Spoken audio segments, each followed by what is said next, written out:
नमः ओं विष्णुपादाय कृष्णपृष्ठाय भूतले श्रीमते राधानाथ स्वामिन्निति नामिने। नमः ओं विष्णुपादाय कृष्णपृष्ठाय भूतले श्रीमते भक्तिवेदांत स्वामिन्निति नामिने। नमस्ते सारस्वते देवे गौरवाणी प्रचारिणे निर्विशेषा शून्यवादी पाश्चात्य देशतारिणे। वाञ्छाकल्पतरुभ्यश्च कृपा सिन्धुभ्य एव च पतितानां पावनेभ्यो वैष्णवेभ्यो नमो नमः। आज बहुत शुभ दिन है। हम लोग करोड़ों जन्म के बाद हमारे महान एक शुद्ध वैष्णव के साथ जुड़कर उनके आश्रय प्राप्त करके उनसे दीक्षा लेकर उनके आशीर्वाद के साथ हम वैष्णव जीवन में लगे हुए हैं। प्रति जन्म जन्म पिता माता पाया, ऐसे एक श्लोक है कि हर जन्म में हर जीव राशि को माता पिता मिलते ही हैं। कुत्ते बिल्ली को भी मिलते हैं, सूअर को भी मिलते हैं, सबको मिल जाते हैं माता पिता। लेकिन एक वैष्णव गुरु का आश्रय प्राप्त होना बहुत दुर्लभ है। हम अनेक कोटि कोटि योनियों में भटकने के बाद जिस जन्म में परम पूज्य राधानाथ महाराज की श्री चरणों में स्थित होकर भक्ति करने के लिए हमें ऐसे एक बहुमूल्य शुभ अवसर हमारे जीवन में आ चुका है। तो आज का दिन हम महाराज के दिव्य चरित्र, उनके दिव्य गुण इत्यादि के बारे में स्मरण करके उनके शिक्षाएं, उनके हम लोगों से अपेक्षा इत्यादि के बारे में चर्चा करके अलग अलग भक्तों की मनोभावना को सुनकर उनके भगवान, उनके महाराज की ओर प्रीति और महाराज से सीखा हुआ शिक्षा इत्यादि को सुनकर हम लोग बहुत आज लाभ प्राप्त कर सकते हैं। इतने विविध भक्तों के विविध ऑफरिंग सुनकर बहुत आनंद आया। तो अलग अलग भक्तों ने अलग अलग तरीके से ऑफरिंग देते हैं उनके पर्सनालिटी के अनुसार। कुछ लोग अनेक भक्तों की प्रशंसा किया उन्होंने। कुछ भक्तों ने महाराज के साथ उनका जो मुलाकात हुआ उसके बारे में बोलकर उसका वर्णन किया। तो किसी भी तरीका हो, लेकिन हमें सीखने लायक बहुत कुछ है भक्तों से। तो मैं भी ऐसे एक दो विषय जो मेरे मन में अभी आ रहा है उसके बारे में बताना चाहूँगा। जब एक बार मुंबई में परम पूज्य राधानाथ महाराज क्लास दे रहे थे, उनके क्लास होने के बाद हम सब लोग राधा गोपीनाथ की दर्शन कर रहे थे। तो महाराज पीछे से आकर अपने मेरे कंधे के ऊपर हाथ रखा और महाराज ने पूछा, देखो राधेश्याम, उधर अल्टर में जो दो बंदर बैठे हैं, देखा तुमने? मैंने बोला हाँ महाराज जी। महाराज वो क्या बातचीत कर रहे हैं आपस में? तो अनेक सालों से मैंने देखा है अल्टर, लेकिन वो लोगों के बीच में क्या बातचीत चल रहा है हमने कभी उसके बारे में सोचा नहीं था। तब महाराज ने बोला, दे आर डूइंग ट्रांसेंडेंटल प्रजल्प, ऐसे बोले महाराज जी। वो कुछ दिव्य प्रजल्प कर रहे हैं। तो हम लोग सोचते हैं कभी कभी प्रजल्प एक बुरा शब्द है, भक्त लोगों को छोड़ना चाहिए, नहीं करना चाहिए। लेकिन भागवत के अंदर राधा रानी और गोपियों के बीच में कृष्ण के बारे में जो बातचीत चलता है उसके संबंध में गोस्वामियों ने बहुत रिसर्च किया है, शोधन किया है। जल्प, उपजल्प, प्रजल्प, ऐसे विविध तरह के बातचीत के संबंध में। मेरा आवाज ठीक सुनाई दे रहा है ना? Krishna voice is loud enough? It is loud enough. हाँ. Yeah, it is fine. But there was some echo in the middle, but now it has just gone. Okay. Just right now it has become good. Okay, thank you. Yeah. तो इस तरह प्रजल्प के बाद संबंध में भागवत में भी बताया गया है। अन्योन्यमासीत संजल्प उत्तम श्लोक चेतसाम कौरवेंद्र पुरस्त्रीणाम सर्वश्रुति मनोहर। तो कौरवेंद्र पुरस्त्रियाँ जो थी छत के ऊपर चढ़कर भगवान कृष्ण के ऊपर फूल चढ़ाते हुए थोड़ा प्रजल्प कर रही थी कृष्ण के संबंध में। लेकिन बातचीत क्या चल रहा था, वो बोल रही थी कि द्वारका की रानियों से भी भाग्यशाली ब्रजवासी लोग हैं। क्योंकि उनको भगवान कृष्ण की बहुत सानिध्यता और प्रीति प्राप्त हुआ। तो ब्रजवासियों की महत्ता, ब्रजवासियों की सौभाग्य के बारे में वो बातचीत कर रहे थे। वो बोल रहे थे कि इस सृष्टि के शुरुआत में भगवान सह ऐक्षत सह असृजत करके उपनिषद में बताया गया है। अपने आंखों के द्वारा भगवान सृष्टि करते हैं, निर्माण करते हैं।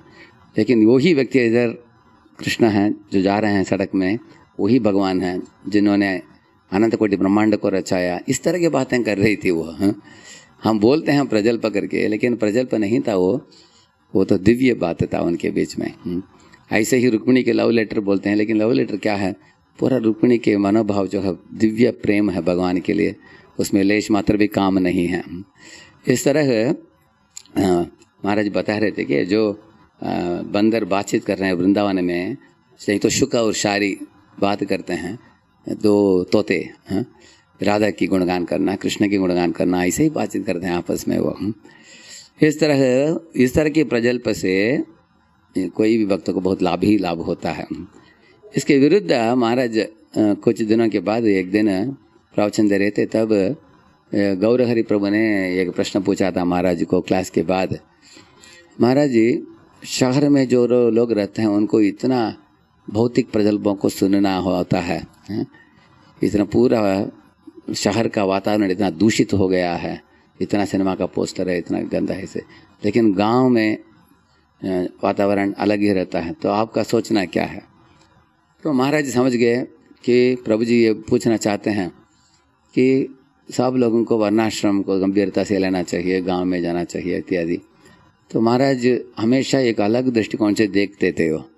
तो महाराज बोले उनके प्रवचन में कि शहर में रहकर तीव्रता से भक्ति करने वाले लोग भी हैं, और गांव में रहकर सत्वगुण में स्थित होकर अच्छी तरह भक्ति करने वाले लोग भी हैं, और शहर के दूषित वातावरण में अपने मति को विविध दिशाओं में चलाकर बिगड़ जाने वाले भक्त भी हैं, और गांव में रहकर अनावश्यक ग्राम्य कथा करके अपने आप को दूषित करने वाले लोग भी हैं, क्योंकि गांव में ज़्यादा काम नहीं होता है, लोगों के पास कभी टाइम ज़्यादा ही मिलता है, उसका दुरुपयोग करने की संभावना भी है, महाराज बोले। और ये बोलकर महाराज जी एक जोक किया उन्होंने। महाराज बोले कि महाप्रभु ने बोला ग्राम्य कथा ना कहिबे, ग्राम्य वार्ता ना सुनिबे। तो महाराज ने गौरहरि को बोला कि ग्राम में ज़्यादा प्रजल्प होता है शहर से भी ऐसे बताया उन्होंने। साहब लोगों ने ताली बजाया। बोलने का मतलब क्या है, गांव में भक्ति भी अच्छा हो सकता है, अगर कोई भक्ति में स्थित नहीं हो तो उसको प्रजल्प में ज़्यादा डूबने की संभावना गांव में और भी ज़्यादा है। गांव में एक लड़की शादी होता है तो सारे गांव जानता है, एक लड़का स्थिति में गया शहर में गांव काम के लिए, सब सारे गांव जानता है, क्योंकि एक कान से दूसरे कान में पहुंच जाता है इसे गांव में। तो इससे महाराज ने ये बात बताया कि भक्तों का समूह का मतलब है जो प्रजल्प में रमते हैं उनका हृदय दूषित हो जाएगा, धीरे धीरे कृष्ण उस हृदय को छोड़कर निकल जाएंगे। लेकिन जो प्रजल्प को छोड़कर भक्ति में अपने ध्यान को देते हैं, अपने एकाग्रता चित्त को लगाते हैं, जैसे व्यवसाय आत्मिका बुद्धिर एक है पूर्णानंदना, तो उस तरह चाहे वह बंदर भी क्यों न हो, तोते भी क्यों न हो वृंदावन के, वो भी अगर भगवान की बातों में मग्न रहते हैं तो खुशी से वो वृंदावन के वातावरण में रहने के लिए उनको मौका मिलता है। अगर हम मनुष्य होने के बाद भी कृष्ण को केंद्र बिंदु बनाकर हम जीवन नहीं जीते हैं तो वृंदावन में हमें प्रवेश नहीं मिलता है। ये सिखाया महाराज जी ने। और एक बार महाराज जी के एक भागवतम क्लास हुआ रविवार को, हम तीनों गए महाराज को मिलने के लिए, परमहंस प्रभु, गौरंग प्रभु और मैं। ऐसे महाराज को घेर लिया हमने और हम प्रशंसा कर रहे थे महाराज जी की, क्लास बहुत बढ़िया हुआ करके। तो महाराज जी बोले कि देखो आप तीनों IITian हो, बुद्धिमान हो, पढ़े लिखे हो और आपके क्लासेस बहुत ऑर्गेनाइज्ड होते हैं। मैं कौन हूँ? मैं तो कवर्ड बॉय हूँ, मैं तो ग्वाला हूँ। न्यू वृंदावन में ऐसे गाय चराता था और भगवान की पूजा करता था, बस उतना। आप जैसे पढ़ा लिखा नहीं हो, जो मैं मुँह में आता है मैं बोल देता हूँ मैं।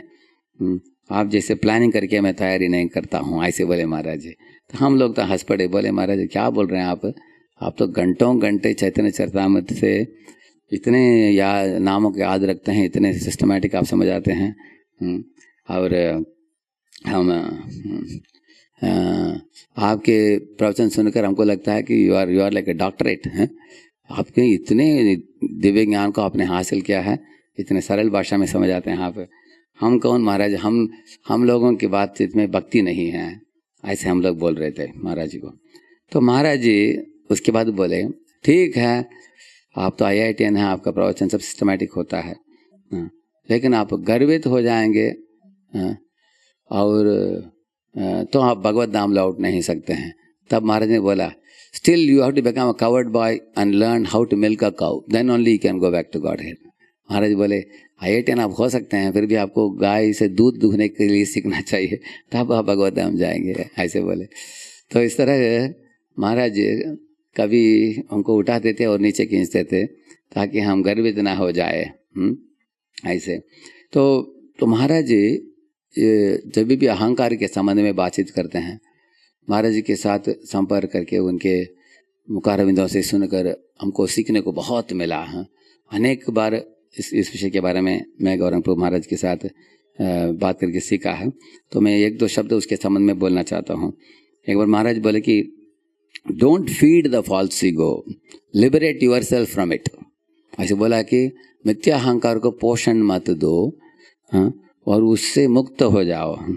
तो महाराज बता रहे थे कि ego is the most powerful and subtle of all material elements, क्योंकि भूमि रापो अनल वायु कम मनो बुद्धिर अहंकार, ये 8वां तत्व है।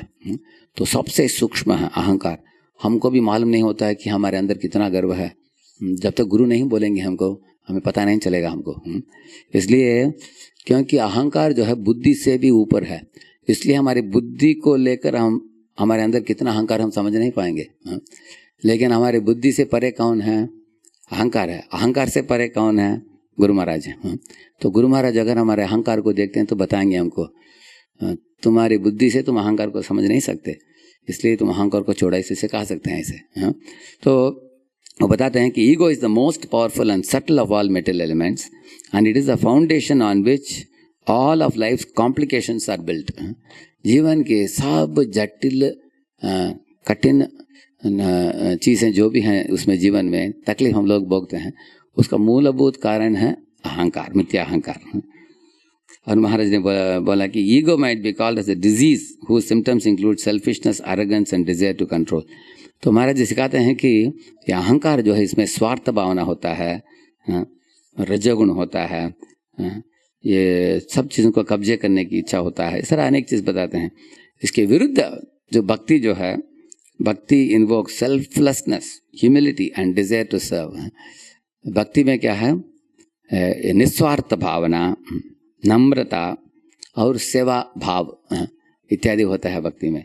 इसके विरुद्ध अहंकार में सेवा भाव के बदले भोग भाव होता है, नम्रता के बदले अहंकार होता है, निस्वार्थ भावना के बदले स्वार्थी भावना होता है। तो इस तरह अहंकार के बारे में समझाते हैं महाराज जी। लेकिन बहुत बुद्धिमत्ता के साथ महाराज एक बार ऐसे बात समझ आए कि हम लोगों को हमारे अहंकार को क्यों त्यागना चाहिए।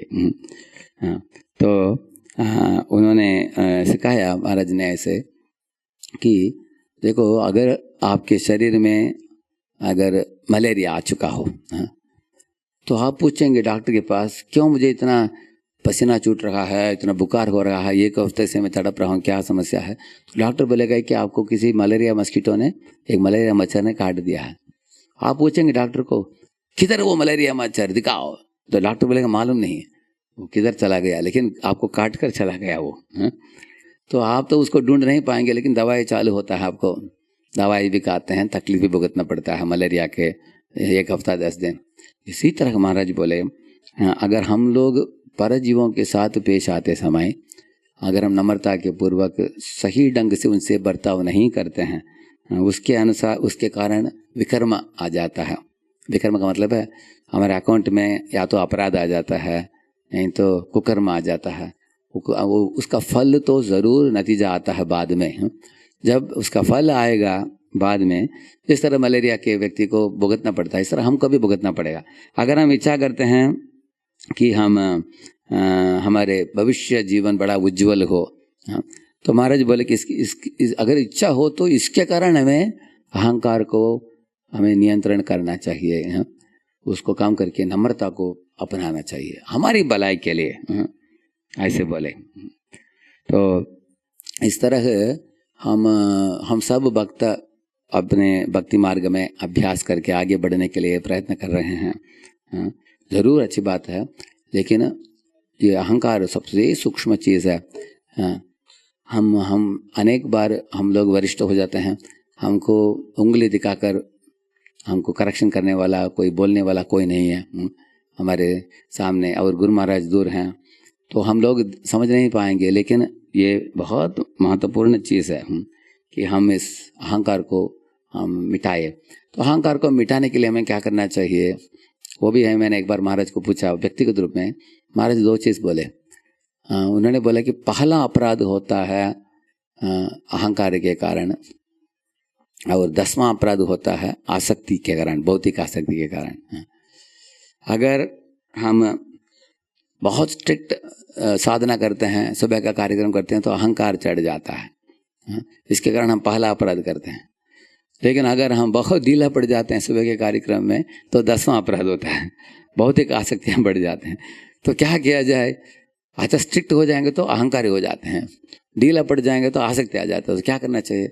तो महाराज बोले हमें स्ट्रिक्ट प्रोग्राम करना चाहिए, मॉर्निंग प्रोग्राम, और मीनियल सर्विस करना चाहिए। ऐसे बोले, मीनियल हम्बल सर्विस एटीट्यूड, ऐसे बोले। महाराज ने बोला कि अगर हम जैसे ऐसे मीनियल सर्विस करेंगे, हम उस सेवा से हमें नम्रता प्राप्त होगी, और स्ट्रिक्ट साधना से हमें आध्यात्मिक शक्ति प्राप्त होगी। तो दोनों को जुड़कर हम अहंकार को त्याग सकते हैं, ऐसे महाराज बोले। तो पहले मैंने बोला प्रजल्प के बारे में, ट्रांसेंडेंटल प्रजल्प वर्सेस ग्राम्य कथा के बारे में। दूसरा पॉइंट बोला मैंने ये अहंकार के बारे में। तो महाराज खुद ही एक आदर्श और सुंदर उदाहरण है हम सबके लिए, सीखने लायक है महाराज जी। महाराज के पास एक बार हम लोग मुंबई में गए थे, उनका जर्नी होम फेस्टिवल हुआ था। तो ये जो लॉन्च हुआ था, बुक लॉन्च हुआ था, ऐसे उस बुक लॉन्च के बाद रात को बहुत अच्छा कार्यक्रम हुआ था। हम लोग एक बहुत बड़े हॉल में गए थे, पूरा हज़ारों लोग आए थे, अनेक लोग किताबें लिया महाराज के हाथ से। तो अगले दिन सुबह भागवतम क्लास दिया महाराज जी राधा गोपीनाथ मंदिर में। तो हम लोग जाकर मिले महाराज को, तो गौरवाणी प्रभु ने महाराज की बहुत प्रशंसा की। तो उधर गौरवाणी प्रभु ने महाराज को बोला, महाराज जी yesterday you were the star on the stage, although there were dozen people sitting। 12 लोग बैठे थे स्टेज में, लेकिन सब लोग आपके ही ओर देख रहे थे, आप ही स्टार थे कल, ऐसे बोले। तो महाराज ने बोला मैं क्या स्टार हूँ, मैं तो पिरामल के परिवार ने जो भी बोला मुझे करने के लिए मैंने किया। वो लोगों ने आयोजन किया, प्रोग्राम बिठा दिया हमको ऊपर, कुछ बोलने के लिए बोला, मैंने बोला मैं क्या स्टार हूँ बोले। फिर भी गौरवाणी प्रभु ने छोड़ा नहीं, बोला नहीं नहीं नहीं महाराज, आप ऐसे ही नम्रता से बोलते हैं, लेकिन सब लोग समझते हैं कि आप यू आर द सुपरस्टार। तो महाराज बोले okay I am star but you are a million moon, क्योंकि उनका ग्रुप का नाम क्या है हमारे गौरवाणी प्रभु का, हाँ 10 मिलियन मून्स ऐसे बोले महाराज। 10 मिलियन मून्स किधर है और मैं एक स्टार किधर है बताओ। एक चंद्र तमोहंती, अच्छा तारा सहस्र। महाराज बोले हम तो सिर्फ स्टार हैं, आप मून हैं। तो गौरवाणी प्रभु उठ के भागते हुए गए, चले गए उधर से, कुछ बोल नहीं पाए वो। इस तरह महाराज इतने नम्र हैं, बहुत आसानी से अगर कोई उनको प्रशंसा भी करता है उनको भी महाराज आसानी से पराजित कर देंगे। एक बार परम पूज्य जयदूत महाराज बैठे थे और राहनाथ महाराज बैठे थे। तो ऐसे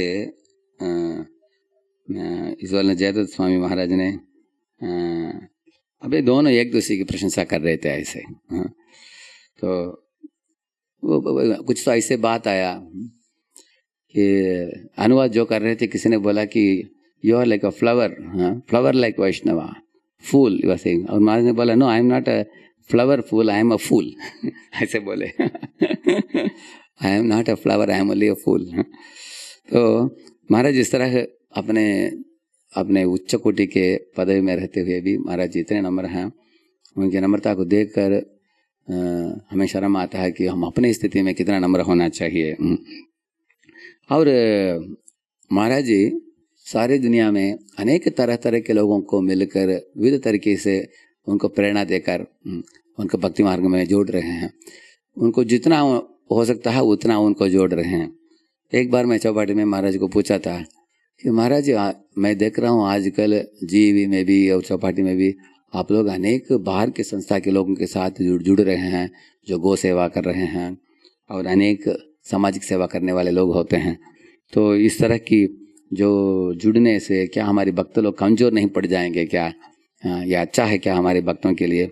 अच्छा है कि हम लोग इन लोगों से दूर रहे? तो ऐसे मैंने पूछा तो महाराज बोले, देखो राधेश्याम, मुझे पीपीटी वगैरह बनाने के लिए मालूम नहीं है, फिर भी मैं अभी एक पिक्चर बनाकर तुमको समझा दूंगा।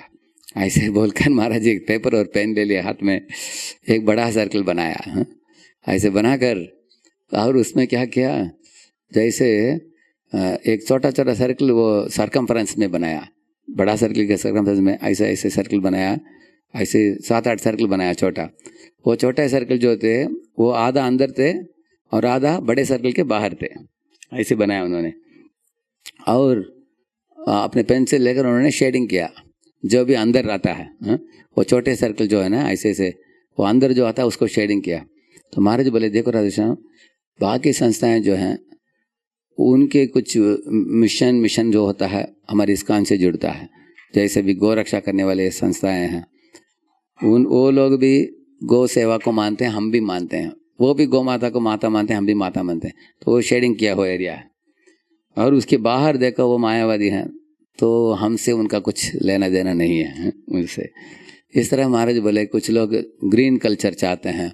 हाँ, तो गाँवों को शहरों के रूप में परिवर्तित नहीं होना चाहिए, कारखाना नहीं आना चाहिए, ग्रीन कल्चर मेंटेन करना चाहिए। तो हम भी उनके साथ मिलजुलते हैं उसमें।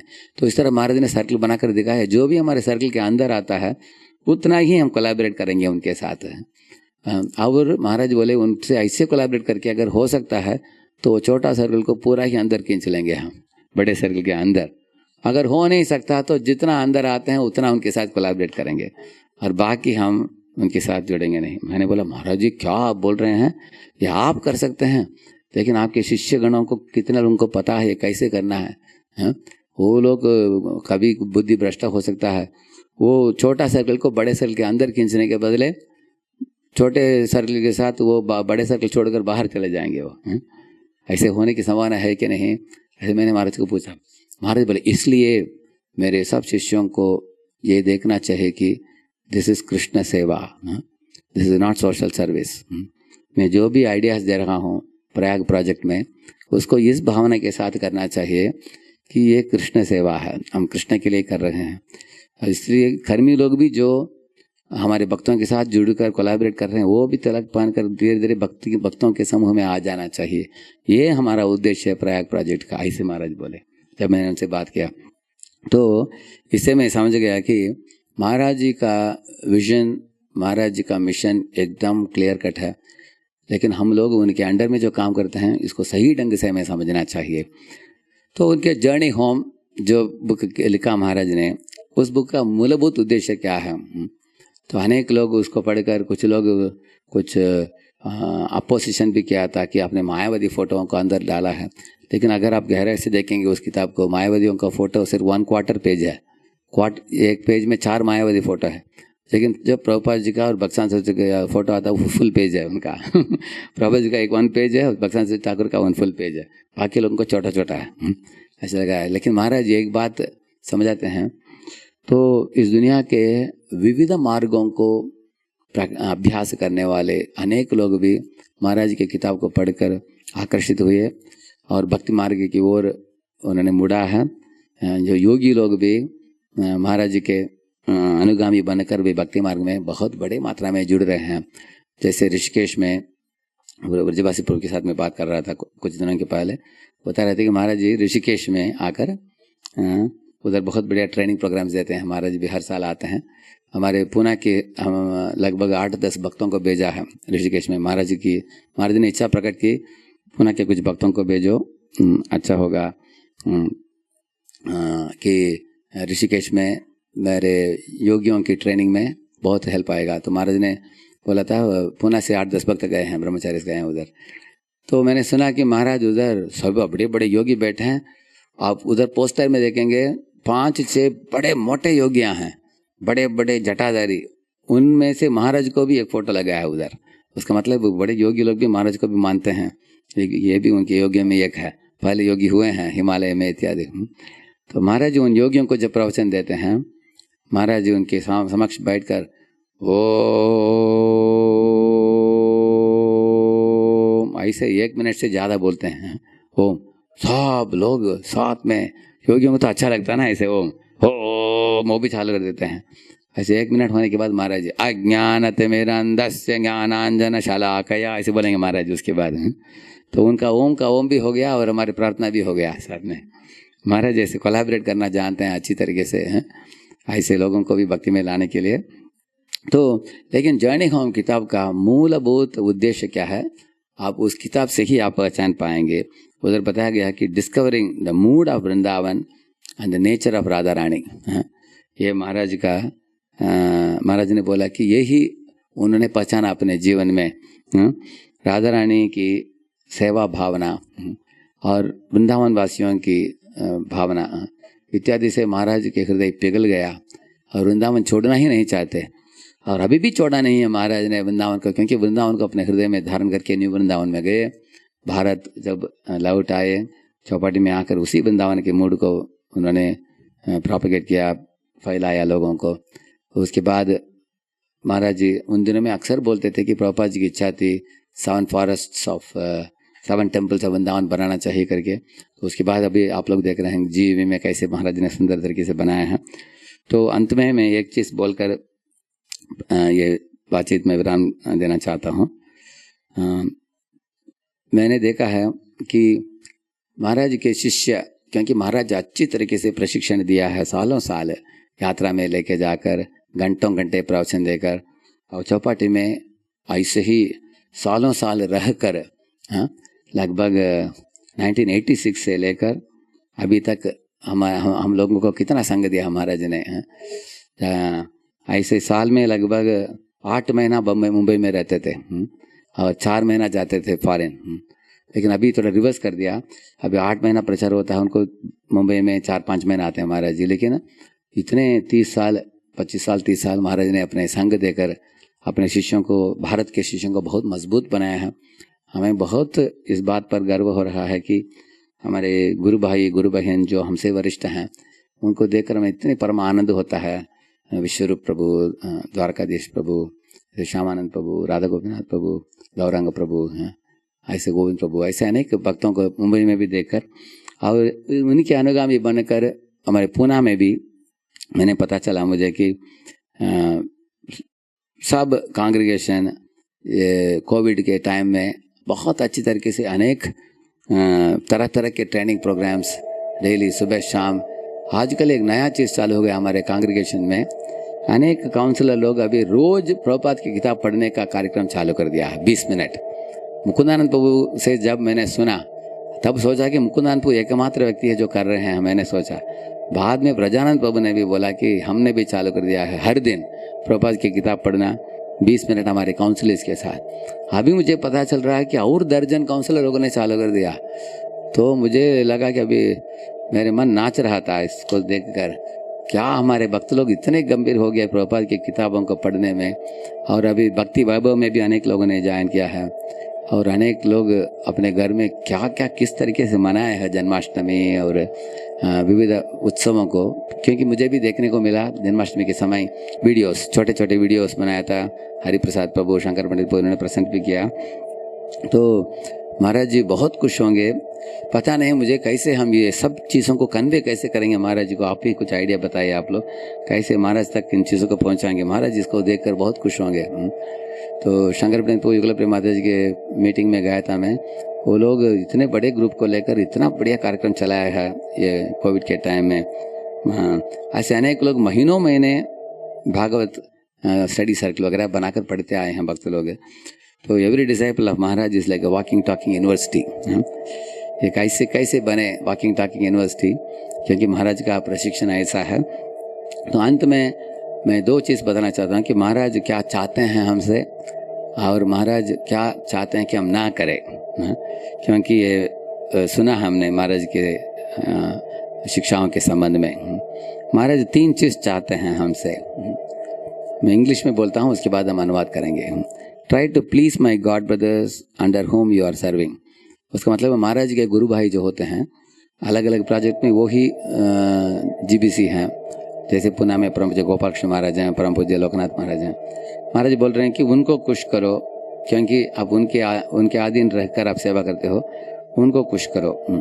ऐसा ना हो कि मुझे खुश करने की बात लेकर आप उनको नाखुश मत करो। ये पहला चीज़ महाराज बोलते हैं। तो जब परम पूज्य लोकनाथ महाराज, परम पूज्य गोपाल कृष्ण महाराज ये सब पुणे में आते हैं, सब कांग्रेगेशन को मंदिर में आना चाहिए, क्योंकि आप मंदिर में आएंगे तो आप परम पूज्य राधानाथ महाराज को भी आप खुश कर रहे हैं। क्योंकि महाराज हमारे गुरु महाराज आएंगे तो हम भागते हुए आएंगे, हम इसी तरह हमें आना चाहिए ताकि सब गुरु महाराज लोग उनको हम खुश करें। तो गुरु तत्व तो एक ही है, गुरु तो कृष्ण ही है, जो अलग अलग गुरुओं के मुख से बोल रहे हैं कृष्ण ही। इसलिए सब गुरुओं को एक समान देखकर हम आदर देंगे तो हमारे गुरु खुश हो जाएंगे, पहला चीज़। दूसरा चीज़, always cooperate with devotees with whom you are living. जिन भक्तों के समूह में आप रहते हो उनके साथ कोऑपरेट करते हुए चलो। उनके साथ ऐसा मतभेद, वाद विवाद, क्रोध इत्यादि से हम रहेंगे तो हम शांति से नहीं जी पाएंगे, दूसरे लोग भी शांति से नहीं जी पाएंगे। इसलिए always cooperate with devotees with whom you are living, दूसरा चीज़ है। तीसरा है, be humble and tolerant in your personal life. आपके व्यक्तिगत जीवन में नम्र रहिए और सहिष्णु होकर रहिए, क्योंकि भौतिक दुनिया में तो समस्या होगा ही। ये दुआ का दुनिया है, भगवत धाम आग का दुनिया है। तो ये दुआ से ऊपर उठना हो तो हमें थोड़ा सहिष्णु होना चाहिए, नम्र होना चाहिए। ये 3 चीज़ महाराज हमसे चाहते हैं। क्या नहीं चाहते हैं? Don't criticise Vaishnavas, appreciate whatever best they are able to do. आप वैष्णवों को क्रिटिसाइज मत करो, उसका मतलब है दोषारोपण मत करो, क्योंकि वैष्णव लोग बहुत तकलीफ उठाकर भगवान के संस्था में जुड़कर सेवा देने के लिए प्रयत्न कर रहे हैं। जो भी वो कर पा रहे हैं उसको देखकर उसकी प्रशंसा करो, उनको प्रोत्साहन दो। ये महाराज का आदेश है। तो इस तरह की अच्छे सुंदर आदेशों को हम स्मरण करें, याद करें आज के शुभ दिन में।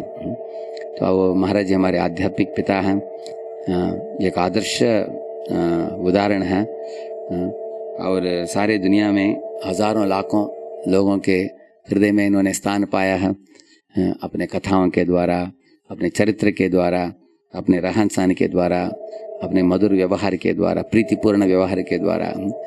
इस तरह ऐसे एक आदर्श गुरु को प्राप्त करके हम लोगों का जीवन धन्य हो गया है।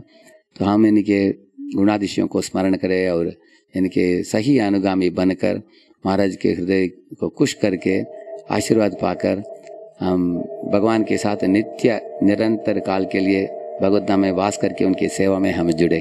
परम पूज्य राधानाथ स्वामी महाराज की, श्री प्रभुपाद की